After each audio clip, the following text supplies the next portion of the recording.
बोलो सदगुरुदेवनु कि कहे ब्रिजेश कैसा सम्मान फल का मालिक ऐसा महान कि कहे ब्रिजेश कैसा सम्मान फल का मालिक ऐसा महान बोने से पहले उस बीजक में लिखा गया था पहले से नाम। એ લોકોનો એવો મત છે કે આપણે કોઈ વ્યક્તિ છે એ વ્યક્તિનું માન સન્માન કેટલું વધારે કહેવાય કે એક વ્યક્તિ હોય ત્યારે ધારો કે સાખીની અંદર જે રીતે વર્ણન છે એ રીતે કઈ શબ્દ છે વાપરીએ તો કે એક વ્યક્તિ છે એક સફરજન ખાય છે, કોઈ એક ફળ છે, એક ફ્રૂટ છે કે કોઈ વસ્તુ છે એ ખાય છે કે વ્યક્તિ કેટલો મહાન છે કે હાલમાં જે વસ્તુ ખાઈ રહ્યો છે એ ખાવાની વસ્તુનું જ્યારે બીજક રોપાણ હતું ને ત્યારે બીજક ઉપર એ વ્યક્તિનું નામ લખાઈ ગયેલું હતું કે જ્યારથી સફરજન ઉગી હોવાનું હતું, ઉગા પહેલાં જ્યારે એનું બીજક રોપાણ હતું ત્યારથી વ્યક્તિનું નામ હતું. એ વસ્તુ જોતા નાનીકડી લાગે પણ એટલી મહાન વસ્તુ છે કે આપણે ઘણી વખત ઓલા નથી કહેતા કે કોઈ પણ વ્યક્તિને કોઈ પણ પ્રકારનો શોખ હોય કે ધારો કે ઉદાહરણ લઈ કે ધારો કે કોઈ વ્યક્તિને 4 વ્હીલ લેવી છે, કોઈ મોંઘી વસ્તુ હારી એવી 4 વ્હીલ લેવી છે તો જ્યારે પહેલી વખતે એનું નટ બોલ બનવાનું ચાલુ થયું ને ત્યારથી બોલમાં એનું નામ લખાયેલું હતું કે આમાંથી જે વસ્તુ થાય ને આ વ્યક્તિના નામે જાય. કે કોઈ વ્યક્તિને મકાન લેવું છે, બહુ મોટી જગ્યા લેવી છે તો જ્યારથી એની પહેલી ઈંટ બની હતી ને ત્યારે ઈંટ બનતી વખતે વ્યક્તિનું નામ લખેલું હતું કે ભાઈ આ ઈંટ આ મકાનમાં આ સમયે જાય.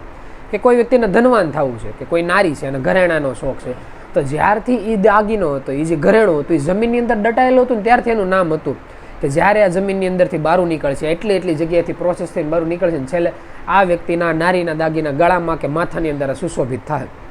કોઈ હીરા માણેક છે એની જે જગ્યા છે એ એટલા હદ સુધીની નક્કી હતી. અને પછી કોઈ નાનકડો એવો વ્યક્તિ જ્યારે જિંદગી જીવતો હોય ત્યારે નોખા સપના લઈને એવો દોડધામ કરે રાખતો હોય કે ભાઈ ભવિષ્યમાં આપણે એટલી વસ્તુની પ્રાપ્તિ કરવી છે, એટલી વસ્તુ મેળવવી છે. કે કોઈ વ્યક્તિ છે એ વ્યક્તિની પ્રાપ્તિ કરવી છે, પોતાના જીવનમાં કોઈ વ્યક્તિ જોતા હોય તો સામે એનું જ્યારે જન્મ નહોતો થયો ને એની પહેલાં એવું લખાણ થઈ ગયું હતું કે ભાઈ આ વ્યક્તિ એટલા સમય પ્રમાણે રહે. પછી વ્યક્તિ જે વિરોધાભાસ છે એ થાય કે જ્યારથી નોખા થવાના હોય એ નોખા થાય. એ રીતનું લખાણ છે. એટલે એ લોકો એવું કહેવા માંગે છે કે વ્યક્તિ છે ને એ ચિંતાની અંદર ત્યારે ગ્રસ્ત થાય છે. વ્યક્તિ ચિંતાગ્રસ્ત ત્યારે થાય છે જ્યારે એને એવું લાગે છે કે એને કોઈ વસ્તુ જોતી છે, મનગમતી વસ્તુ, વ્યક્તિ કે પદાર્થ, કાંઈ પણ વસ્તુની એને જરૂર છે, એની ઈચ્છા છે એટલે વ્યક્તિની પાછળ મહેનત કરે છે. મહેનત કરવા હોવા છતાં જ્યારે એની વસ્તુ, વ્યક્તિ કે પદાર્થ નથી મળતું ને એટલે વ્યક્તિ ચિંતાગ્રસ્ત થાય છે. પછી ત્યાંથી નિર્ણય થાય કે વ્યક્તિ દેવકોટીનો છે, દાનવ કોટીનો છે કે ઋષિમુનિ કોટીનો છે.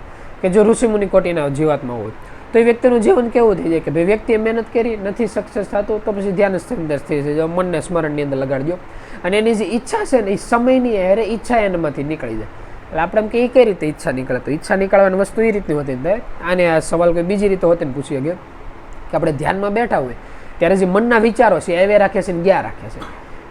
એ વિચાર જે છે એ કાપવા હોય તો કઈ રીતે કાપી શકીએ તો એનું બહુ સારામાં ઉદાહરણ એવું હોય કે ધારો કે કોઈ એક ગ્લાસ છે, ગ્લાસની અંદર ઉપરથી કાદવ છે ને ટેપકે રાખે છે અને આખો ગ્લાસ છે ને કાદવનો ભરેલો છે આખો ગ્લાસ. હવે ગ્લાસને આપણે ચોખ્ખો કરવો છે પણ ગ્લાસને ઊંધો નથી વાળી શકતા તો એને ચોખ્ખો કઈ રીતે કરવો? ચોખ્ખો એવી રીતે કરી શકીએ કે એને કોઈ નળની નીચે મૂકીને શુદ્ધ પાણીનું નળ ચાલુ કરી દે. એ નળનું સતત ટીપું પડે રાખે. એ પડતા એવું થાય કે જે સ્પીડમાંથી કાદવ આવતો હતો ને એની કરતાં વધારે સ્પીડમાંથી પાણી આવવાનું ચાલુ થાય જો આપણે એવું કરી શકીએ. તો સમયના આધારે એવું થાય ધીમે ધીમે પાણી એટલું વધતું જાય કે ગ્લાસની કેપેસિટી તો લિમિટેડ છે. જેવી રીતે મગજને વિચાર કરવાની ભલે એમ કે એની ગતિ ગમે એટલી હોય, 1 સેકન્ડમાં બેઠો એક જગ્યાએથી 100 જગ્યાએ જઈને આટા મારી અને આવી ગયા પણ એક ક્ષણે એક જ સમયે વિચાર તો એક જ કરી શકવાનું છે. એટલું એની નિયમની અંદર બંધાયેલું છે. એક હારે 2 કામ કરી જ નથી શકતું અને જો હકીકત એ મન એક હારે 2 કામ કરી શકવાનું હોય તો એ બહુ અલગ જ વસ્તુ કહેવાય કે જે પરમાત્માના જીવનમાં થઈ રહી હોય એ વસ્તુ આપણા જીવનમાં થઈ જાય. કારણ કે મન જો એક 2 કામ કરી શકે ને તો પહેલું કામ એવું કે મન સ્મરણની અંદર લગાડી દીધું હોય. બીજું કામ જે દુનિયાનું બધું છે ને ભેગું કરીને કાફી થઈ જાય. એટલે એ તો આપણાથી થઈ ન થવાનું. એક ક્ષણે આપણે એક જ કામ કરી ગયા કે આપણે રાજી થઈ ગયા, કા દુઃખી થઈ ગયા. એક વ્યક્તિ રાજી ને દુઃખી બે ન થઈ ગઈ. એટલે એની જેવું જીવન છે કે જ્યારે ગ્લાસની અંદર ધીમે ધીમે પાણી વધતું જાય છેલ્લે એવું થવા મળે કે ઓલો જે કાદવ છે ને નીકળતો જાય. કાદવ નીકળતા જે ગ્લાસ એની 100% શુદ્ધ થઈ જાય. જ્યારે એવું થાય જીવનની અંદર કે જીવનની અંદર જે મનના વિચારો છે એ ખરાબ વિચારોને કોઈ વ્યક્તિ અટકાવવા ગમે એટલી કોશિશ કરે એને ક્યારેય અટકાવી જ નથી શકવાના. એ મૃત્યુલોકના નીતિ નિયમો છે. માયાની શક્તિ એટલી પ્રભાવશાળી છે કે જેટલી શક્તિ પરમાત્માની અંદર હોય ને એટલી શક્તિ માયાની અંદર હોય. પછી એને કામનું રૂપ આપે, ક્રોધનું રૂપ આપે, લોભનું રૂપ આપે કે માયાનું રૂપ આપે કે જે આપણે નથી કહેતા કે લોભ છે એની સિવાય જે વાસના હોય એમાંથી કોઈ પણ વસ્તુનો આપે. એનો કોઈ પ્રભાવ હોય એટલો શક્તિશાળી હોય કે એમાંથી કોઈ વ્યક્તિ બચી નથી શકતો. એમાંથી તો જ બચી શકે જો મનને સ્મરણની અંદર લગાડી દે. સારા વિચારોનો ધોધ એટલો વરસાવી દે કે પછી જે વ્યક્તિ છે એને ઉપાધિ કરવાની જરૂર નથી રહેતી. અને ધોધની વ્યાખ્યા તો એટલા હદ સુધી કહેવામાં આવે કે આપણે નથી કહેતા કે ગગન મંડળમાં ગાય વિહાણી, ધરણે દૂધ જમાય, છાશ પીવે સારી દુનિયા, માતા માખણ વેરલે ખાધા. એ જે સાખી આવે એનું ઉદાહરણ દેતા, એનું વર્ણન કરતા વ્યક્તિ એવું કહે છે કે ધારો કે કોઈ એક વ્યક્તિ છે, હવે એ ધોધની અંદર છે, ઊભો છે. ધોધ જ્યારે ઉપરથી વરસતો હોય ત્યારે એમાં કેટલો પાણીનો ફોર્સ હોય, એમાં કેટલું પાણી આવતું હોય. હવે થાય એવું કે વ્યક્તિ છે ને ધોધની નીચે નથી ઊભો, ધોધની બાજુમાં ઊભો છે, પણ ધોધની નીચે પથ્થર છે. પથ્થરમાંથી છાંટા ઉડીને વ્યક્તિ ઉપર છાંટા પડે અને એને મનને જેટલી સાંત્વના મળે ને, આ એટલી જ સાંત્વના છે જે આપણે બેઠા બેઠા સાંભળતા હોય. કોઈ સારા પુસ્તકો વાંચીને સાંભળતા હોય, કોઈ સારા વિચારો હોય, ક્યારેક કોઈ ટીવી સિરિયલ આવતી હોય કે સત્સંગ સભાની હોય, કે મનને સ્મરણના અંદર લગાડીને હોતે ને જેટલા અત્યાર સુધી આપણે સુખના તમારી પરાકાષ્ઠા કહીએ, પરાકાષ્ઠાની એક સુખના જે અનુભવ કર્યા છે ને આના બરાબર છે. બાકી જે હકીકત સુખ છે, જે હકીકત શાંતિ છે, જે હકીકત આનંદ છે, કે જેના એટલા ઋષિમુનિઓ, એટલા દેવતાઓ, જેટલા વ્યક્તિઓ છે એ વખાણ કરી રહ્યા છે, એ આખી કલ્પનાની બહારની વસ્તુ છે. એ કઈ વસ્તુ છે? એ એવી વસ્તુ છે કે જો કોઈ વ્યક્તિને એનો અનુભવ કરવો હોય તો એનો હારમાં હારું જો ઉદાહરણ દેવામાં આવે તો એક એવું ઉદાહરણ છે કે વ્યક્તિ જ્યારે હાંજે હુવે અને નિંદર એના આવી જાય ને એકદમ ઘાટી નિંદર આવી જાય. ઘાટી નિંદર એટલે હદ સુધીની નિંદર કે સ્વપ્ન અવસ્થા નહીં, વ્યક્તિ સપનું ન જોતા હોય 100% ઘાટી નિંદર. એટલી ઘાટી નિંદર આવી જાય પછી જ્યારે ઉઠે એની પહેલાંનો જે સમય, એ જે વચલો જે સમય હોય ને એ અવસ્થા છે. આનંદનો એટલો મોટો સ્ત્રોત છે કે એને સમયનું ભાન નથી રહેતું. સમયનું ભાન એટલા હદ સુધીની નથી રહેતું કે રાત દિવસ તો દૂરની વસ્તુ છે કે યુગોના યુગો હોયા છે તો તેની વ્યક્તિને કાંઈ ફરક જ નથી પડતો. અને એ જે અવસ્થા છે ને એ જ અવસ્થાને આ લોકો એક બીજી રીતે નામ આપે છે મોક્ષ. ફરક એટલો છે કે જેવી રીતે કોઈ નિંદ્રા અવસ્થામાં હોય, મોક્ષવાળા પામેલા જે વ્યક્તિ હોય, જે ઘડીક પહેલાં ઘનામાં વાત નહોતા કરતા એ રીતે, કે જે વશિષ્ઠ મહારાજને એક ઉદાહરણ લઈને કહેતા હતા કે યુગો રહેવાનું અથવા તો એક દિવસ રહેવાનું હોય. એ લોકોને ફરક એટલે નથી પડતો કારણ કે એનું જે મન છે ને મોક્ષના રસ્તા પાસે વયું ગયું છે. મોક્ષના રસ્તા પાસે કઈ રીતે ગયું છે? એ રીતે ગયું છે કે આનંદ ઋષિ જ્યારે મળ્યા ત્યારે એ લોકોના ગુરુના જે શબ્દો હતા એનું કયું કર્યું, એ લોકોના કર્મના આધારે હેલા, એ લોકોએ જેમ કીધું એમ કયું કરતા રહ્યા, જે મન છે ને સ્મરણમાં લગાડતા રહ્યા. એટલે જે બહારના જે વિચારો હતા ને ધીમે ધીમે એક વિચાર કપાતા ગયા, કપાતા શૂન્ય અવસ્થા થઈ ગયું. અને જે પોતાના જે નામના વિચારો હતા ચાલુ થઈ ગયા. નામના વિચારો ચાલુ થતા એ હદ ઉદે પૂગી ગયા કે ઘડીક પહેલાં વાત નહોતા કરતા કે કોઈ એક વ્યક્તિ છે એ કર્મ કરે છે. હવે સારું કર્મ, ખરાબ કર્મ એ તો પછીની વાત રહી ગઈ, એ તો દુનિયાના બધા વ્યક્તિ કરે જ છે. પણ નામવાળો વ્યક્તિ છે કે જેની પાસે મંત્ર છે, કે જે ગુરુનું જે માર્ગદર્શન છે એના હસ્તક હાલે છે, તે કર્મ કરતી વખતે મનને સ્મરણની અંદર લગાડે છે. જ્યારે કોઈ પણ વ્યક્તિ કર્મ કરતી વખતે મનને સ્મરણની અંદર લગાડે ને એટલે એનો બહુ મોટો ફાયદો થાય કે જ્યારે કર્મનું ફળ ભોગવવાનો વારો આવે ને ત્યારે કુદરતી રીતે એનું મન ઓટોમેટિક સ્મરણની અંદર લાગી જાય. અને એ જ એવી કળા છે કે 24 કલાકની અંદર આપણે એવી કોશિશ કરવાની હોય કે મનને સ્મરણની અંદર લગાડવાનું. હકીકત આપણે લગાડી જ ન થકતા. એનું કારણ જ એ છે કે જીવનના 24 કલાકની અંદર 7-8 કલાક તો આપણે હોવાની જતી હોય, બાકીની જે દિનચર્યા હોય કે જે ડિફોલ્ટ રીતે કરવાની, ખાવાનું, પીવાનું, નાવા ધોવાનું, શરીરને સાફ રાખવાનું, એની 3-4 કલાક ગણી દો. એની સિવાય જે ધંધા વાણી વ્યવહાર છે આ બધું કાઢો ને તો એવું દેખાય કે જિંદગીમાં વ્યવસ્થિત વ્યક્તિને 1-2 કલાકથી લઈને 3 કલાકનો સમય હોય કે જેમાં વ્યક્તિ હકીકત કર્મ કરતો હોય. કર્મનો મતલબ એવો થાય છે કે ખાલી કર્મ કરે છે, ફળ નથી ભોગવતો. અને એટલે જ એવું થાય છે કે હજી જૂના કર્મ કરેલા એટલા મોટા છે કે ફળ જ્યારે ભોગવવાનો વારો આવે ને ત્યારે કર્મ કરતી વખતે ભાઈ સ્મરણ કર્યું નથી એટલે ફળ ભોગવતી વખતે મન સ્મરણમાં લાગતું નથી. એટલે ચક્રની અંદર ફસાઈ ગયેલો છે. એટલે એને શું કરવું પડે કે જીવનમાં 5 મિનિટ હોતી એનું જો મન સ્મરણની અંદર લાગ્યું તો એનો મતલબ એ થાય કે કર્મ છે ને નવું ચાલુ થયું પોતા તરફથી એને મન સ્મરણની અંદર લગાડ્યું છે. એટલે ધીમે ધીમે એવું થાય એના જીવનમાં કે નવું કર્મ કરતો જાય, મન સ્મરણની અંદર લગાડતો જાય, લગાડતા જ્યારે ફળ ભોગવશે ત્યારે મન સ્મરણની અંદર રહે, પાછું કર્મ કરશે, પાછું મન સ્મરણની અંદર લગાડશે. એમ કરતાં 24 કલાક મન સ્મરણની અંદર લાગશે. જે આપણે નથી કહેતા શુદ્ધ પાણીનો નળ, આ નળ એના નીચે ખુલી જાય પછી વ્યક્તિને કોઈ વિચાર કાપવાની જરૂર નહીં પડે. જે આપણે નથી કહેતા કે મોક્ષ અને નિંદ્રા અવસ્થા વચ્ચેનો જે ફરક છે ને એટલા હદ સુધીનો ફરક છે કે જેવી રીતે સ્વિચની અંદર ફરક હોય કે કોઈ રૂમ હોય એની અંદર અંધારું હોય કેમ સ્વિચ ચાલુ કરે સીધું અંજોળું થઈ જાય, સ્વિચ બંધ કરે ને અંધારું થઈ જાય. એ જે કંટ્રોલ છે, જે પોતાની શક્તિ છે, કંટ્રોલ પોતાના હાથમાં આવી જાય. જે મન છે એની રીતે આટા મારે છે એ પોતાના હાથમાં આવી જાય. એટલે હદ સુધી હાથમાં આવે કે વ્યક્તિ સ્થિર થઈને નક્કી કરે કે કોઈ વિચાર નથી કરે એટલે મન એટલા શૂન્ય થઈ જાય. કોઈ એટલે એક જ પ્રકારનો વિચારનો એમ નક્કી કરે કે સ્મરણ કરવું છે એટલે 100% એ વ્યક્તિનું મન સ્મરણની અંદર લાગી રહે. એ વ્યક્તિ એમ નક્કી કરે કે આપણે આ નિર્ણય છે, આ વિચાર છે, આની ઉપર ધ્યાન દેવું છે કે કોઈ વૈજ્ઞાનિક વિચાર છે એની ઉપર પોતાના મનને દોડાવે છે, સતત એની અંદર દોડાવે કે નક્કી કરે કે ભાઈ કોઈ બાહ્ય કળાકૃતિ છે, આકૃતિ છે એની ઉપર ધ્યાન દોરવું છે તો એની અંદર ધ્યાન દોરી શકે. અત્યારની જેમ નહીં કે મન એની રીતે દોડતું હોય, પોતે પોતાની રીતે દોડતું હોય, એવી રીતે નહીં. એની જે કળા છે ને એને જ મોક્ષ કહેવામાં આવે છે. કે જ્યારે આત્મા શરીરમાંથી વિખૂટો પડે અને એ આત્મા ભૂત બની જાય અથવા તો પરમાત્માની નિકટ વયો જાય, આ બે વચ્ચેનો જે ફરક છે એ ફરક જ ત્યાં છે કે એક આત્માનું જે મન છે ને એ હજી મનનું મન જ રહી ગયું. જેવી રીતે શરીરની અંદર હતો ત્યારે તો એની બહુ સારી એવી લિમિટ હતી કે હાથ લાંબો કરે તો એટલે સુધીનો હાથ લાંબો થવાનો છે, દોડવાનું ચાલુ કરે તે હદ સુધી વ્યક્તિ દોડી શકવાનો છે, કે ફાઇનલ છે ખિસ્સા તરીકે હોતે નક્કી કરે તે હદ સુધી વ્યક્તિ જઈ શકે છે. પણ જ્યારે ઓલા નથી કહેતા પ્રેત્યોની આત્મા, એ બીજું કંઈ નથી, ખાલી એક પ્રકારના શરીરમાંથી આત્મા નોખો થયો, હજી બીજું શરીર મેળવ્યું નથી. એ આત્મા હોય કે ખુદ પરમાત્મા હોય, એ બે વચ્ચેનો ફરક જ એ છે કે જે પરમાત્મા છે એનું મન એટલું સ્થિર છે, એ નક્કી કરે કાંઈ નથી કરવું એટલે હકીકત કાંઈ નથી કરવું પડતું. કે એક રૂમની અંદર વ્યક્તિ બેઠેલો હોય નક્કી કરે કોઈ વિચાર નથી કરવાનો, જો એ વ્યક્તિની અંદર હકીકત સાબિત થઈ જાય તો એ પરમાત્માની નિકટ જ કહેવાય, એ વ્યક્તિને મોક્ષ જ મળી ગયો કહેવાય.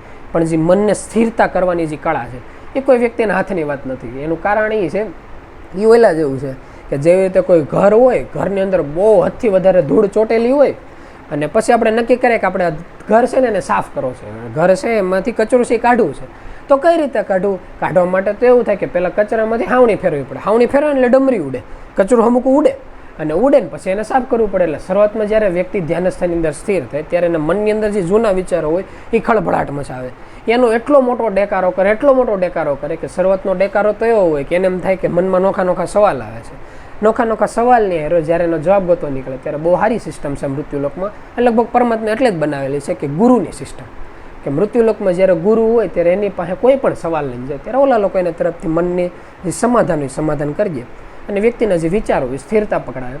અને છેલ્લે જો કે જવાબ તો એક જ હોય કે પોતાના મનને સ્થિર રાખો, નામની અંદર લગાડજો. એટલે એ રીતે ડમરી ઉડે એને સ્થિર કરી દે, પાછી ડમરી ઉડે પાછી સ્થિર કરી દે. એમ કરતાં સમય એવો આવે કે લીગલી જોવા જાય ને તો ધીમે ધીમે આખું ઘર ચોખ્ખું થઈ જવું જોઈએ. પણ વ્યક્તિ કેવું કરે છે, વ્યક્તિ જ્યારે પોતાની રીતે સાફ સફાઈ કરવા નક્કી કરે છે ત્યારે કેવું કરે, હાંજવાળી ફેરવીને જે ડમરી છે ને ડમરી તો ઉડાડે, પણ કચરું ભેગું કરવાનું હોય ને ભેગું ન થાય, પાછું જે સ્થિર થાય ને પાછું ઘરની અંદર જ સ્થિર થાય. કે જે રીતે અમે ઘણી વખત વાત કરતા હોય કે ભાઈ ગોડાઉન હોય એની અંદર આપણે હાંજવાળી ફેરવીને તો સાફ કરવું હોય તો છેલ્લે જો હુપડીમાં ભરીને કચાપેટી ડબ્બામાં ન નાખે ને તો ગમે એટલી ડમરી ઉડે, એ પાછી બેહવાની છે તો રૂમમાં જ. ધારો કે રૂમ આખો પેક કરી દીધો ને કચરું બહાર નથી લઈ જતા તો જેટલું કચરું છે એમનેમ જ રહેવાનું છે. એની જેવું છે કે વ્યક્તિ છે પોતાના આપબળે કોઈ પણ વસ્તુ કરવા ગયો, પોતાના જે વિચારો છે એને પોતાની રીતે કંટ્રોલ કરવા ગયો તો ક્યારેય કંટ્રોલ નથી કરી શકતો. કે જ્યારથી પરમાત્માથી આત્મા નોખો થયો ત્યારથી પોતા તરફથી કોશિશ કરતો જાય, ગમે એટલી કોશિશ કરે, એના વિચારો અમુક વધવાના છે કે સાફ સફાઈ કરતાં 2-3 રજકણો પાછા દિવાલમાંથી નોખા ખોતરા છે, એ અમુક કચરો વચ્ચે સ્થિર નહીં થાય. એની માટે કચરો લઈને એને ઘરની બહાર ક્યાંક નાખવો પડશે. કે શરીરમાં મનની અંદર જે કચરો છે ને એને એમાંથી કાઢીને બહાર ક્યાંક નાખવો પડશે. બહારની જગ્યા ક્યાં છે? આ જગ્યા એ જ છે કે જે પરમાત્મા છે, એનું જે વિચાર છે, એનું જે મન છે, એનું જે આભા મંડળ છે, આ એક એવી જગ્યા છે એને કોઈ ફરક જ નથી પડતો. કે જેવી રીતે બહાર એટલો બધો વરસાદ વરસે, એ વરસાદ કેમ ધીમે ધીમે જમીનમાંથી જઈને નદી નાળાઓમાંથી જઈને દરિયાની અંદર ભળી જાય, કેમ દરિયાને કોઈ ફરક જ નથી પડતો, એમ એની જેવું છે. જ્યારે મન વિશ્રામ પામી જાય ત્યારે જે ગુરુ આજ્ઞા છે એની અંદર ભળી જાય છે, એ લોકોના જે વિચારો હોય ને એની અંદર સ્થિર થઈ જાય છે, પછી વ્યક્તિને કંઈ કરવું જ નથી પડતું. અને આ જ મોક્ષની અવસ્થા છે કે જ્યારે શરીર હોય એની રીતે કર્મ કરતું હોય, મન હોય એની રીતે નામની અંદર સ્થિર હોય. અને તો હોતે નથી કહેતા કે ભાઈ વિનમ્રતા એ વ્યક્તિની વાણીની અંદર આવી જાય, કે સામેવાળા વ્યક્તિ હોય એની યાર કઈ રીતે રહેવું, કયા સમયે કઈ રીતે વર્તવું, આ એને ખ્યાલ આવી જાય, પછી એને જીવનમાં કંઈ પ્રોબ્લેમ નથી થતો.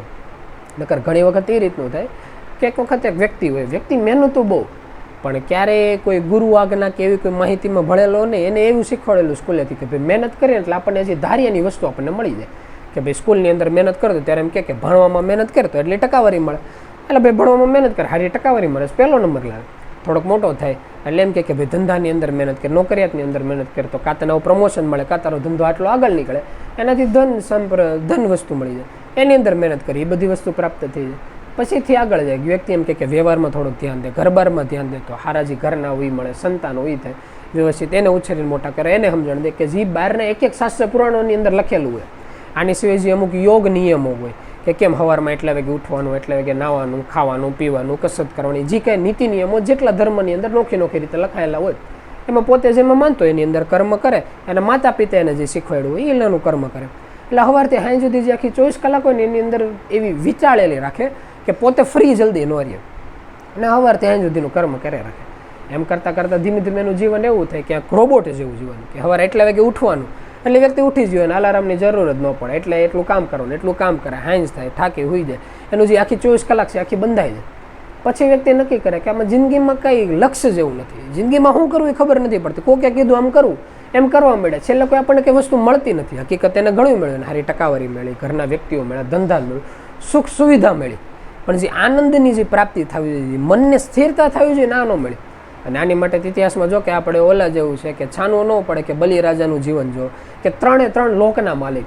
પણ તો હોતે જ્યારે એના દાદા પાસે જાય, જ્યારે પ્રહલાદ પાસે જવાની વાત થાય એની પહેલાં એવું કહેવાય છે કે જે નચિકેતા હોય એની પાસે જાય, ત્યાં જઈને એમ કહે કે 3 લોકના માલિક થઈ ગયો તો હોતે મન સ્થિર નથી થતું. ત્યારે નચિકેતા એમ કે હજી દાદા પ્રહલાદના શ્વાસ ચાલુ છે, એની પાસે વહી જાય, એ તને માર્ગદર્શન દે. અને જ્યારે બલિરાજા બતાવે એ પ્રહલાદ પાસે જઈને કહે કે ભાઈ 3 લોકના માલિક થઈ જાય. એનો ઇતિહાસનો આખું કાર એ રીતનું બતાવે કે જે પ્રહલાદ હોય ને એ જે આપણે હિરણ્યકશિપુના જે સંતાન તરીકે બતાવે કે જ્યારે આખું નરસિંહ અવતાર જ્યારે થયો ત્યારે પ્રહલાદની ઉંમર હાવ નાની હોય. પછી ધીમે ધીમે જ્યારે હિરણ્યકશિપુ હોય એનો અંત થઈ જાય, પ્રહલાદ મોટા થાય, મોટા થઈને રાજપાટ સંભાળે. પછી એના જે દીકરા થાય કે જેના અલગ અલગ શાસ્ત્ર પુરાણની અંદર અલગ અલગ નામ બતાવે, એમાં વિચિત્ર વીર્ય ને એવા નોખા નામ બતાવે, એના જે સંતાન થાય. પછી એનો જે દીકરા થાય ને એ બલિરાજા થાય કે જે હમણાં થોડાક દિવસો પહેલાં આપણે જે ગણેશ ચતુર્થીનો જે વિસર્જનનો જે દિવસ ગયો, લગભગ કાલે જ ગયો, એના આગલા દિવસે જ આપણે તહેવાર હતો ઓનમનો તહેવાર, કે જે આપણા હિન્દુ ધર્મમાં એ હરખી તો એનો તહેવાર મનાય છે, પણ આપણે ગુજરાતમાં ઓછો વપરાય. એ આપણે સાઉથ સાઈડના સિટીમાં એક મહાન તહેવાર તરીકે ઓળખાય છે. એટલે એ તહેવારમાં જે આપણે બલિરાજાનું જે આખું શાસ્ત્ર પુરાણ આવે કે જે વામન અવતાર થઈને વિષ્ણુ ભગવાનની લોકો આવ્યા હોય ત્યારે એની પહેલાંનો જ્યારે સમય બતાવે કે જ્યારે વામન અવતાર થઈને વિષ્ણુ ભગવાન આવે એની પહેલાં, અને જ્યારે 3 લોકના માલિક થઈ ગયા હોય ને એની પછીનો સમય. એ જે સમય બતાવે ત્યારે બલિરાજાનું જે મન હોય એને સ્થિર ન થતું, ત્યારે એ વ્યક્તિ નચિકેતા પાસે જઈને એમ કે મારા મન સ્થિર નથી થતું, એની મને કળા બતાવો. ત્યારે ઓલા લોકો એમ કે તારા જે દાદા છે ને પ્રહલાદ એની પાસે વયો જાય, એને કળા ફાવે છે. ત્યારે હજી એ સમયની અંદર એવું કહેવાય છે કે રાજા રજવાડાની સિસ્ટમ હોય કે એને એમ દેખાય ને કે પોતાનો સંતાન છે કે પોતાની જે પાછળની પેઢી છે એ વ્યવસ્થિત રીતે રાજપાટ સંભાળે છે, એટલે બધું રાજપાટને બધી વસ્તુ મૂકીને અને વનવાસની અંદર વયા જાય અને ન્યા જઈને અને પોતે પ્રભુ ભજન કરે. એક રાજા રજવાડાઓની એક સિસ્ટમ હોય કે પાછળના અમુક વર્ષોના જે જીવન હોય ને ખાલી પોતાની આત્મશુદ્ધિ માટે જ વાપરવાના. કે જે સેમ ટુ સેમ કથા તમે કોઈ પણ જગ્યાએ સાંભળો કે જેમ કે રામાયણની અંદર હોતે ને એવું બતાવે છે કે જ્યારે રામ પાછા અયોધ્યાની અંદર આવી જાય ત્યારે જે 3 જે માતા બતાવી પોતા તરફથી વનવાસની અંદર વહી જાય.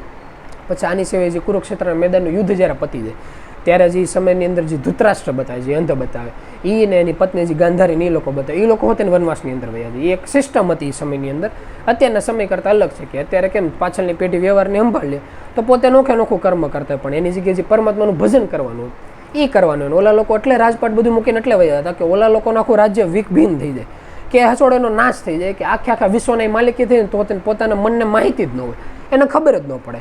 એ રીતે હકીકત વૃદ્ધ વ્યક્તિને રહેવાનું હોય. વૃદ્ધ વ્યક્તિનો મતલબ એવો નથી થતો કે ઉંમરથી વૃદ્ધ વ્યક્તિનો મતલબ એવો થાય કે પાછળની પેઢી વ્યવસ્થિત સંભાળ લે, અથવા તો પોતા તરફથી જો સંન્યાસ આશ્રમની અંદર હોય તો પોતાને એમ લાગે કે શરીર જે છે એ નિર્વાહ થાય એટલી વસ્તુ થઈ ગઈ છે, એટલે છેલ્લા શ્વાસ સુધી આ પોતાનું જે જીવન હોય ને આખું પ્રભુ ભોજનની અંદર વિતાવી દે. એ હકીકત વ્યક્તિનું કામ હોય. એટલે એ રીતે આ લોકો જીવન જીવતું હોય ત્યારે ઓલા લોકો માહિતી આપે કે જે વસ્તુ તું બહાર મેળવવા કોશિશ કરશો એ બહાર છે જ નહીં. કે જેવી રીતે આપણે ઉદાહરણ દેતા એવું કહે છે કે એક વ્યક્તિ હોય એને એક નાનકડી વસ્તુ હોય એને ખોવાઈ ગયું, અને જ્યારે બહાર અંજવાળું હોય ને નોખે ગોતવાનું ચાલુ કરે કે ચાવી જેવી વસ્તુ હોય, કિંમતી વસ્તુ ખોવાઈ ગઈ હોય, એટલે એક વ્યક્તિ આવીને એમ કહે કે ભાઈ હું ગોત છો, એટલે કે ભાઈ ચાવી ગોતું છે, એટલે એ ગોતાવા મદદ કરે. બીજો વ્યક્તિ આવી કે ભાઈ હું ગોત છે, કે ચાવી ગોતો નક્કી કરવું છે, એ ગોતો નક્કી કરે. એમ કરતાં 8-10 વ્યક્તિ ભેગા થઈને ગોતે પણ કોઈને કંઈ ચાવી મળે નહીં. એટલે એક વ્યક્તિ પૂછે કે ભાઈ તે ક્યાં ખોઈ હતી? કે એ તો ભાઈ ઘરે ખોઈતી. કે તો ઘરે ખોઈતી તો તને અહીંયા કઈ રીતે ગોત છો? એ કે ઘરે છે ને અંધારું હતું એટલે અહીંયા મને નહોતું જડે, અહીંયા અંજવાળું છે તું અહીંયા ગોતું છું. ઓલા વ્યક્તિ એમ કે અહીંયા તને કોઈ દી જડશે જ નહીં, જે વસ્તુ જ્યાં ખોવાણું હોય ત્યાં જ તારે ગોતવી પડે, ભલે અંધારું છે તોય તું ત્યાં ગોત. એમ એની જેવું છે, પોતાનો જે સુખ શાંતિને જે આનંદ હતો એ જે આનંદ હતો ને પોતાની અંદર ખોવાયેલો છે. પરમાત્મા જ્યારે હતા એમાંથી આત્મા નોખા પડ્યા ત્યારે વિશ્વ જ નહોતું. વિશ્વ જ નહોતું તો એની અંદર આપણે આનંદ કઈ રીતે ખોઈએ ગયા? આનંદ આપણી અંદર ખોવાઈ ગયેલો છે, એ આનંદ ગોતવાનો છે. વ્યક્તિની વસ્તુ ભૂલાઈ જાય છે, એ આનંદ એને દેખાતો નથી, એની અંદર એને દેખાતો નથી કંઈ. એને જે બહારનું દેખાય છે એટલે પોતે એમ નક્કી કરે કે બહારથી આપણે આનંદ મેળવી લઈએ.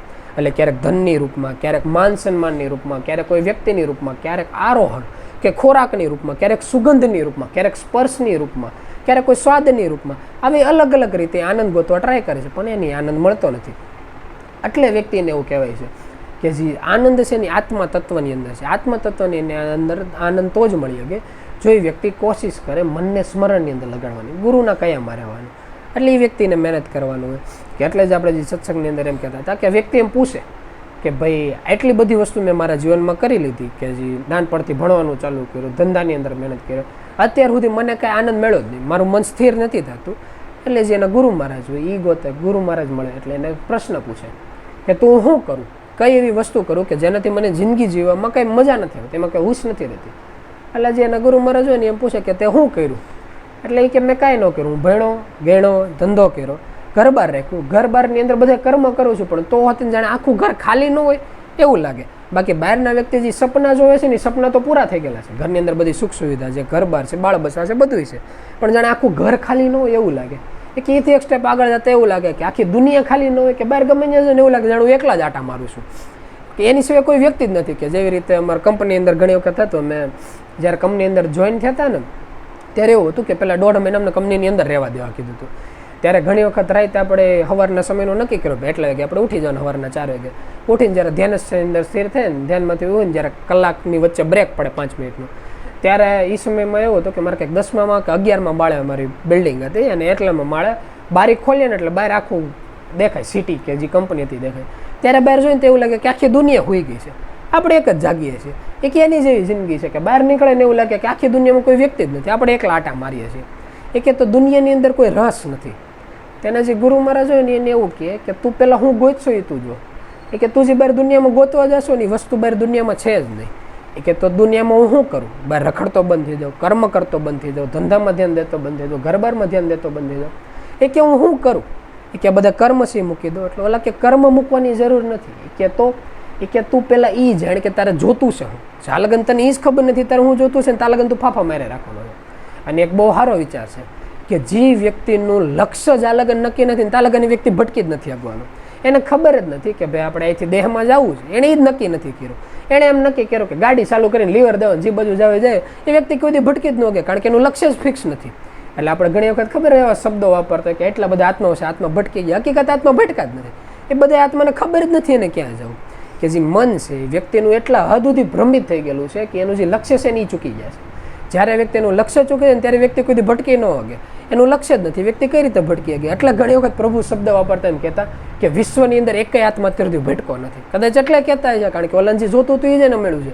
એ કીટ પતંગનું જે આત્મા છે ને તડપી તડપીને એનું પ્રાણ મૂકી ગયા છે, એટલે કારણ કે એને એ જ જોતું છે, એને એ જ કરવું છે. એ વસ્તુ જ્યારે આપણને ખ્યાલ આવી જાય કે કોઈ વ્યક્તિ જ્યારે એની ઈચ્છા રાખે છે ત્યારે ઈચ્છા હોય તેને એની કેપેસિટી જોઈને રાખે છે. કે જેવી રીતે ભિખારી હોય એને કોઈ વ્યક્તિ પૂછવામાં આવે કે ભાઈ પરમાત્મા તારે હું પ્રગટ થઈને શું જોઈએ, તે બે ટાઈમ ખાવાનું, વસ્તુ મગવાનું આ બધું જ માગે છે. કે કોઈ વ્યક્તિ પાસે ધન ધાન્ય સંપન્ન હોય ને જ્યારે એના પાછળ સંતાન પ્રાપ્તિનો કોઈ ઇસ્યુ હોય, એવું કોઈ વસ્તુ માગવાનું તો એ સંતાન પ્રાપ્તિનું માગે. કોઈ વ્યક્તિ હોય કે એની પાસે બધું હોય પણ એનું શરીર કામ ન કરતું તેનું શરીર માગે છે. કે વિશ્વની બધી વસ્તુ કોઈ એક વ્યક્તિ પાસે હોવા છતાં તો તે સ્થિર ન હોય ને ત્યારે ઠેઠ વ્યક્તિ મસ્કત રાજાની જઈને એવું માગી બે છે કે પ્રભુ ભજન કરવા માટે મનને સ્થિર જોતું છે. એવા વ્યક્તિ જ્યારે માગીને નીકળે ને ત્યારે બીજા શરીરની અંદર નરસિંહ મહેતા જેવું એ વ્યક્તિનું શરીર થાય છે કે જેની પાસે એક ખાંદે હત્તર તૂટે, જેટલું સત્કર્મ હતું ને બધું મૂકી દીધું. એટલે એની જેવું છે મોક્ષ તરફ જવાનો રસ્તો. એ રસ્તો છે જ્યારે પોતે મનથી એવું નક્કી કરે કે આપણે મોક્ષ તરફ જવું છે. મોક્ષ તરફ ત્યારે છે કે જ્યારે પહેલાં વ્યક્તિ વાતો સાંભળેલી હોવી જોઈએ ને. એ ઓલા જેવું છે કે કોઈ વ્યક્તિ મારી જેવો વ્યક્તિ હોય કોમ્પ્યુટર લાવીને એમ કે આની અંદર એટલી ટેકનોલોજી છે, એટલી વસ્તુ છે કે સવારમાં ઉઠતા એટલું કામ થઈ જાય ને એટલું કામ થઈ જાય ને એટલું કામ થઈ જાય. એ મોટી મોટી વાતો કરે પણ સામે કોઈ એવો વ્યક્તિ છે કે જેને કક્કા બારકડી નથી આવડતી. ઘડીક પહેલાં પ્રભુ વાત કરતા હતા કે ભાઈ પહેલાંનો સમય સારો હતો જ્યારે વ્યક્તિને વાંચતા લખતા ન આવડતું કે ખોટું ન કહેવાતું, કારણ કે કોઈ ન આવડતું. કે આજથી પછી 50-75 વર્ષ પહેલાં પછી સમય ફર્યો, પછી વ્યક્તિને ગણિત થોડુંક આવડવું જોઈએ, વાંચતા લખતા આવડવું જોઈએ, થોડુંક ટેકનોલોજી પાછી આગળ વધી, થોડુંક ઇંગ્લિશ આવડવું જોઈએ, પાછી થોડીક ટેકનોલોજી આગળ વધી તો પછી થોડું ઘણું ઇંગ્લિશને કોમ્પ્યુટરનું, ઇન્ટરનેટનું આવું જ્ઞાન હોવું જોઈએ. એમ કરતાં કરતાં સમય ફેરા એટલે વ્યક્તિ પાસે માહિતી આવી જોઈએ, નોલેજ આવવું જોઈએ, એટલે એની પાછળ વ્યક્તિને મહેનત કરવી જોઈએ. એમ એની જેવું છે કોઈ વ્યક્તિ કોઈ વસ્તુની આ ઈચ્છા તો રાખીએ કે એ વ્યક્તિની ઈચ્છાની ખબર તો હોવી જોઈએ. એટલે એવું કહેવાય છે કે લાખોમાં લાજે ને કરોડોમાં કોક જાગે. એનો મતલબ એવો થાય કે આખા વિશ્વની અંદર 1 લાખ વ્યક્તિ ભેગા કરીએ ને એમાંથી એક એવો વ્યક્તિ નીકળે કે જેના કાને શબ્દ પૂગે કે મૃત્યુલોકમાં મોક્ષ જેવી કોઈ વસ્તુ છે. બાકી એટલા વ્યક્તિ છે, એમાંથી કેટલા મનુષ્યની જે જીવાત્મા છે એમાંથી 1 લાખ એક વ્યક્તિ એવો નીકળે કે જેને એવો ખ્યાલ આવે કે મોક્ષ નામની કોઈ વસ્તુ હોતી છે. બાકી નકર વ્યક્તિનું કેવું છે કે ઓલા જેવું ગાડેરિયા પ્રવાહન જેવું એક રસ્તે આવવાનું ચાલુ થયું, ત્યાંથી આવીને બીજા રસ્તે વયા ગયા. આ રીતે જ પોતાનું જીવન જે છે એ વિતાવતા જાય છે. એટલે ઓલો જે વ્યક્તિ હતો એ સવાલ પૂછતો હતો કે તું કયું કર્મ કરું. એટલે ત્યારે એના જે ગુરુ હતા એ સલાહ દેતા એણે એમ કીધું એ કે પહેલાં તો તું તારો લક્ષ્ય ગોત. કે લક્ષ્ય કઈ રીતે ગોતી શકું? જે વ્યક્તિ બહારથી મને કીધું કે આ તારો લક્ષ્ય કેવું, એને જ મેં મારો લક્ષ્ય માનીને બેઠો. નાના હતા મમ્મી પપ્પાએ કીધું ભણવામાં ધ્યાન દે, તારો લક્ષ્ય, એટલે મેં ભણવામાં મહેનત કરી, આગળ નીકળ્યા. કોઈ ધંધાર્થી વ્યક્તિ એમ કીધું કે ધંધા એ તારો લક્ષ્ય, એમાં ધ્યાન દીધું. કોકે એમ કીધું ઘરબારમાં ધ્યાન દે, એ તારો લક્ષ્ય, તેની અંદર ધ્યાન દીધું. તો આ બધે મેં કર્મ કરે, હું વયા ગયા, હું નુકસાનીમાં ગયું. એટલે એના ગુરુ માર્ગદર્શન એવા કે કર્મની સામે ફળ હોય, તે જેટલા કર્મ કરે ને એનું તને ફળ મેળવું અથવા તો મળશે. તે ભણવામાં મહેનત કરી તો સારું, તને માર્ગદર્શન ને મળ્યું, તારું નોલેજ પાવરફુલ થયું.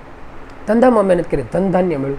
પરિવારમાં મહેનત કરી તો એક વ્યક્તિના આધારે 5 વ્યક્તિ સુખી થયા. એ કે તો એનું ફળ એ થાય કે જેટલી વખત તું મૃત્યુલોકમાં આવે ત્યારે હર વખત પરમાત્મા છે તને સારું બુદ્ધિ દે. સારી બુદ્ધિ હું કામે દેશે? એક વસ્તુ જોઈએ છે કે ઇતિહાસની અંદર જેટલા ઋષિમુનિ કોટીના જીવાત્માઓ થયા હતા ને, એ જ્યારે મૃત્યુલોકની અંદર આવે ત્યારે એની અંદર બીજી કોઈ વસ્તુ હોય કે ન હોય, એક જે યાદશક્તિવાળી વસ્તુ તેની કુદરતી રીતે વ્યક્તિની અંદર હોય.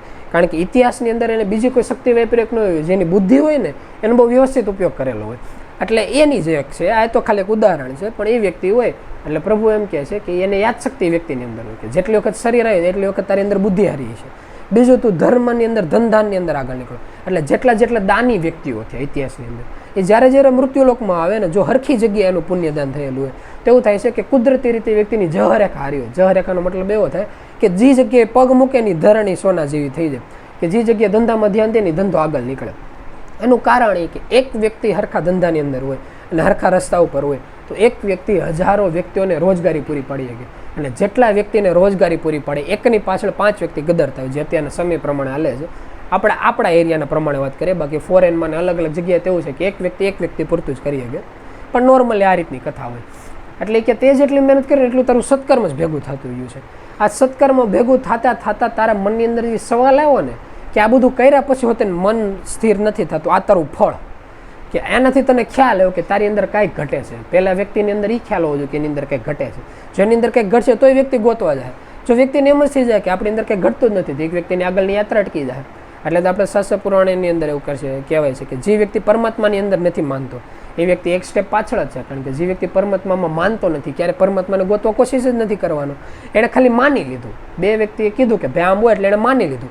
જે વ્યક્તિએ માની લીધું ને એ વ્યક્તિ કોઈ દી આગળ ન નીકળી ગયા. અમે ઊંધું હોતી ને છે કે જે વ્યક્તિએ એવું માની લીધું કે પરમાત્મા છે એની આ રીતે મળે, જે વ્યક્તિ હકીકત માની લીધું પણ ખાલી માનીને બેઠી ગયો, એની ઉપર કોઈ કર્મ નથી કરતો, તો એ વ્યક્તિને હોતે ને કંઈ મળવાનું નથી. એટલે તો આપણું નામ આડું આવે છે. આપણે નામની અંદર એક વસ્તુ બહુ વ્યવસ્થિત રીતે લખાણમાં લખાયેલી છે કે ગુરુ તત્વ જેવી વસ્તુ છે, એ વસ્તુ તમે સાંભળો, સ્વીકારો, હારો એની ઉપર મહેનત કરો. કે જે કોઈ વ્યક્તિ પાસે નામ છે, ધ્યાનસ્થની અંદર સ્થિર થાય છે, અમુક સમય જાય એટલે એને એવા સ્ટેપ આવે. સ્ટેપ કઈ રીતના? સ્ટેપ એ રીતના આવે કે કોઈ વ્યક્તિ 3 કલાક ધ્યાનસ્થની અંદર સ્થિર થાય એવી રીતે લખાણ લખાયેલું છે કે 3 કલાક એક દિવસનો અંદર ગણવાનું. એટલે 30 દિવસનો એ લોકો મહિનો ગણે, બાકી 31 કે 29 આવતો એટલે આ લોકો 30 દિવસના આધારે ગણે. કોઈ રજા હોય તો એક્સ્ટ્રા, બાકી ઓછું હોય તો ઓછું. એટલે 30 દિવસના આધારે 90 કલાક થાય. એવી રીતે એ લોકો 6 મહિનાનો સ્ટેપ ગણે. એટલે એના આધારે 500 ને માથે અમુક કલાકો જે થતી હોય આપણે ગણતરી કેલ્સી મારી લેવાની. કોઈ પણ વ્યક્તિ 3 કલાકના આધારે 6 મહિના સુધી જો વ્યક્તિ ધ્યાનસ્થની અંદર સ્થિર થાય એટલે એના શરીરની અંદર, એના જીવનની અંદર કાંઈક એવો ફેરફાર થાય. એ ફેરફાર એટલો ઓછો હોય કે કદાચ એની નજરની અંદર ન હોય, પણ આના આજુબાજુવાળાને અથવા એને એમ થાય કે કાંઈક અલગ થઈ રહ્યું છે એના જીવનની અંદર. પછી જે 6 મહિનાનો એવો સ્ટેપ હોય એના ગુણા જો કોઈ વ્યક્તિ 6 કરવામાં આવે, એટલે 6 મહિનાના સ્ટેજના તમે ગુણા 6 કરો ને એટલે ગુણા 2 કરવાથી વર્ષ થાય ને એના પાછળ ગુણા 3 કરો એટલે 3 વર્ષનો આખો ગેપ થાય. જો કોઈ પણ વ્યક્તિ 3 વર્ષ જેટલું ધ્યાનસ્થની અંદર આ રીતે સ્થિર થઈ ગયું તો એવું થાય કે એના જીવનમાં એટલો મોટો ત્યાં સુધીમાં પરિવર્તન થઈ ગયું કે બહારના વ્યક્તિના મગજમાં તો એમ જ થઈ જાય કે આ વ્યક્તિનું જીવન છે ને સુખ શાંતિથી બહુ વ્યવસ્થિત ભરેલું છે. હારે પોતાની અંદર એ વસ્તુ સ્થિર થઈ જાય કે આપણા જે જીવન મહેનત કરીએ છીએ 100% એનો પ્રૂફ આવે છે.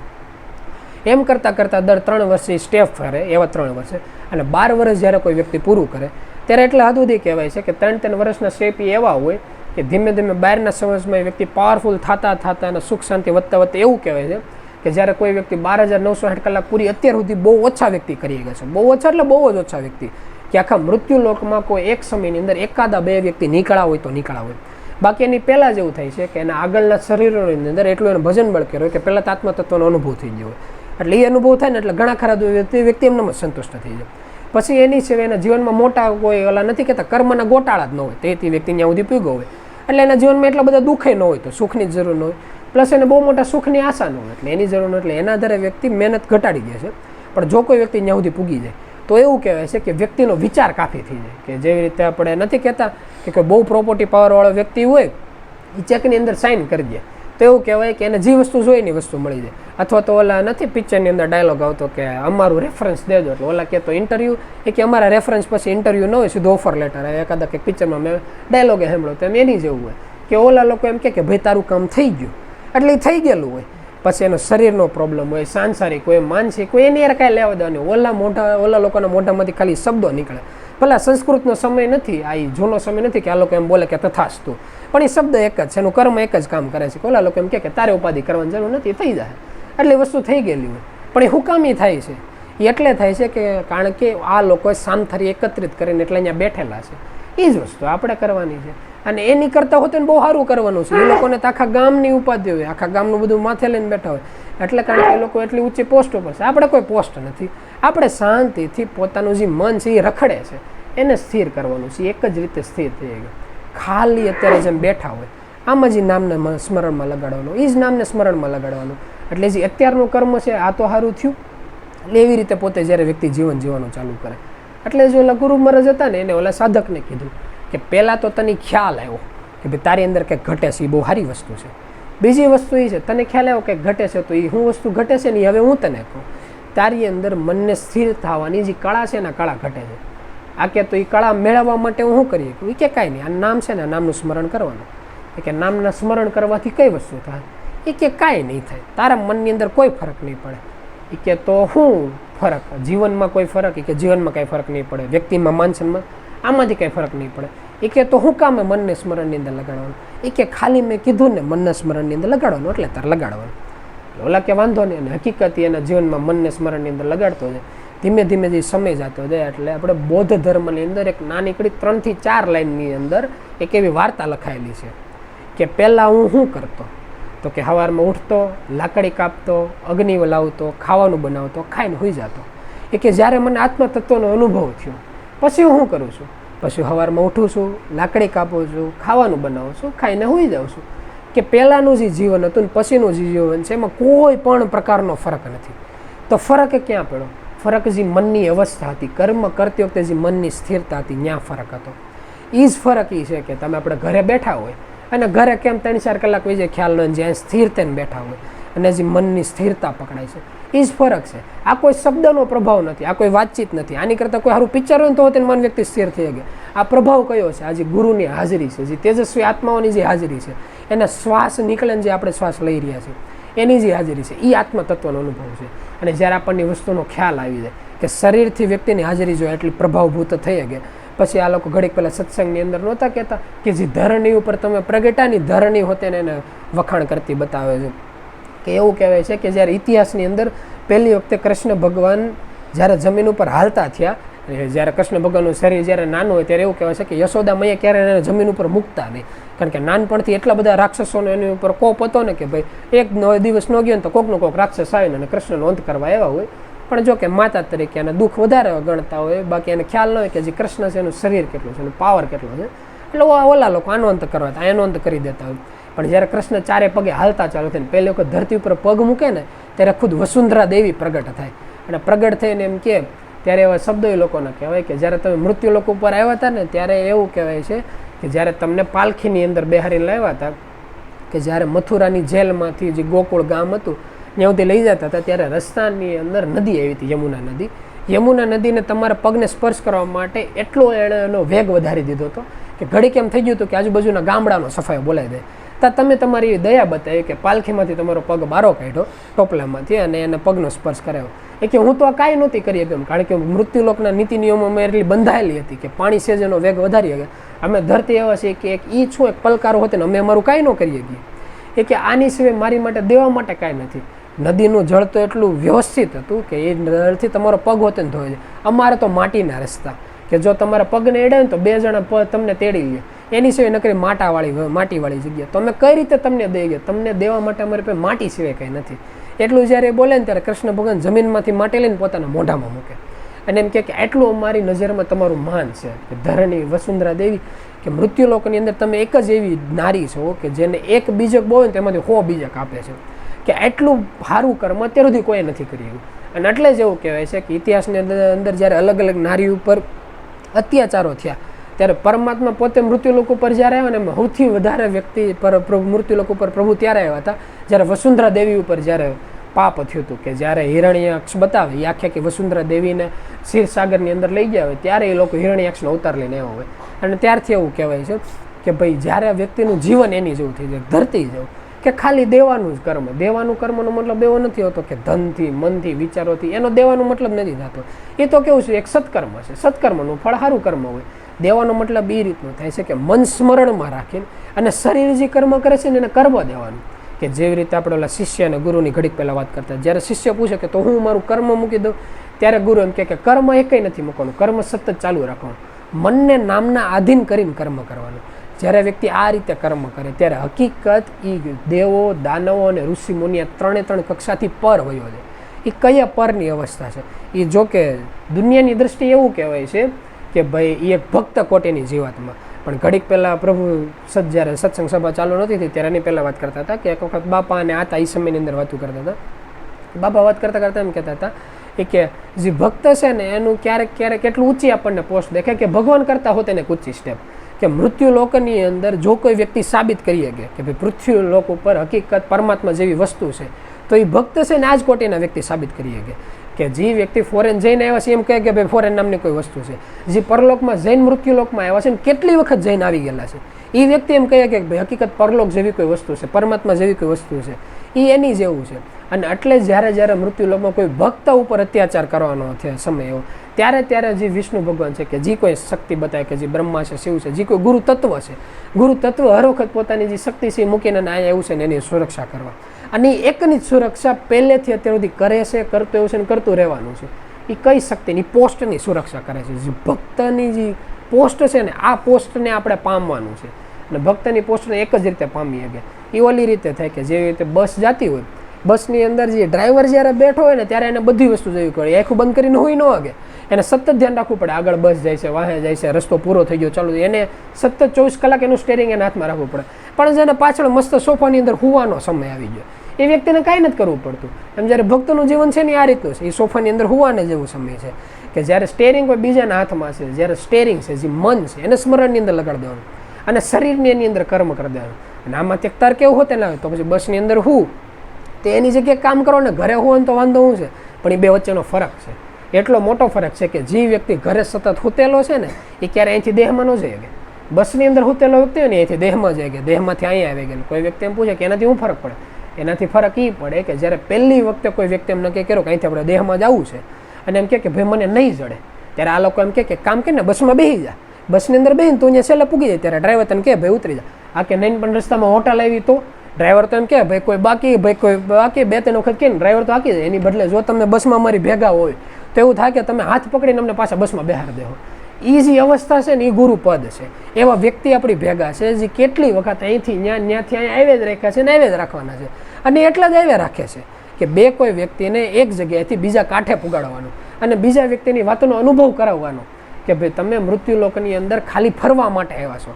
એટલે તો કોઈ વ્યક્તિ એમ કે તો અહીંથી આખું સુરત છે, આખા સુરતના દેહમાં લઈ જાવ તો સુરત ખાલી નહીં થઈ જાય, કે આખા દેહ છે ને પાછું સુરતમાં લઈ આવીએ તો આખું દેહ ખાલી નહીં થઈ જાય. તેનાથી એક સ્ટેપ આગળ જાતે એવું કહેવાય છે કે કેવા ઉદાહરણની અરે કે ધારો કે એવું થયું કે પૃથ્વી હોય એની અંદર કોઈ પર્વત હોય, પર્વતની ટોચ ઉપર ધારો કે મોક્ષ છે, કોઈ પણ વસ્તુ છે, મંદિર છે, મોક્ષ છે, મસ્જિદ છે, ગુરુદ્વારા છે, કોઈ પણ વસ્તુ છે. અને તળિયેથી એક વ્યક્તિ હાલવાનો ચાલુ થયો અને વ્યક્તિ ડગલી માંડતા ઉપર હેલો જાય છે અને જેમ જેમ આગળ જાય એમાં વ્યક્તિ થાકી જાય કે હજી કેટલું આઘું તા સામેથી એક વ્યક્તિ હેલો આવે ને એમ કે એટલે આ પૂછે કે ભાઈ હજી કેટલું આઘું છે, એટલે કે ભાઈ થોડુંક જ આઘું છે. એટલે કે ઉપર બધે વાત કરે કે ઉપર મોક્ષ છે, હકીકત એવું કહે છે કે નહીં કે ભાઈ મોક્ષ છે ને હું ત્યાં જઈને આવ્યો. એટલે કે તો તું મારે ભેગું આવી કે આનું ભેગું હોય ત્યાંથી વ્યક્તિ ભેગું હાલવાનું ચાલુ થાય. એમાં એવું કહેવાય કે જો કોઈ એક વ્યક્તિ ઉપરથી જઈને આવ્યો તો એનો મતલબ એ થયો કે એ જ્યારે અહીંથી ગયો હોય ત્યારે હોતને કોકે ખામો મેળ્યો હોય, તો એ જ્યારે અહીંથી પાછો એ વ્યક્તિ ગયો ત્યારે કોઈ ખામે મેળ્યો તો પેલો એવો કયો વ્યક્તિ છે કે જે ઉપરથી હામો મેળ્યો હોય? પેલો એ જ વ્યક્તિ હોય કે ઉપરથી હામો મેળ્યો જે ઉપર રહેતો હોય. તો હજી નીચે ઉતરીને બીજા વ્યક્તિને એમ કહે કે ટોચ ઉપર ચડો, ન્યા વસ્તુ છે જે પરલોકની અંદર રહેલા આત્મા છે, જે પરમાત્મા પરબ્રહ્મ છે, જે પહેલા એવા આત્મા છે કે જેણે નામની શોધ કરી, કે જે મંત્રનું જેને ઉદ્ઘાટન કર્યું, કે મંત્રના 6 શબ્દ બનાવ્યા, એને આપણે પરમાત્મા કહીએ છીએ. એને કોઈ વિષ્ણુનું નામ દઈ દે, કોઈ બ્રહ્માનું નામ દઈ દે, કોઈ શક્તિનું નામ દઈ દે, કે કોઈ શિવનું નામ દઈ દે, કે અલગ અલગ જીસસ ક્રાઇસ્ટ હોય, અલ્લાહ હોય, જે કોઈ નામ દઈ દે. એ કોઈ એક એવી શક્તિ છે કે જેણે સાબિત કરીને બતાવ્યું કે ભાઈ હકીકત મનને સ્થિર કરવાની કળા એક વ્યક્તિ જાણે છે. એણે બીજાને શીખવાડ્યું, બીજાને ત્રીજાને શીખવાડ્યું, એમ કરતાં કરતાં એટલે સુધી આપણી પાસે આ વસ્તુ પૂગી. અને હવે આપણે કરવાનું તો કે કાંઈ નહીં, ખાલી મનને સ્મરણની અંદર લગાડી દેવાનું. હજી સ્થિરતા છે, આનો ઉપયોગ કરવાનો.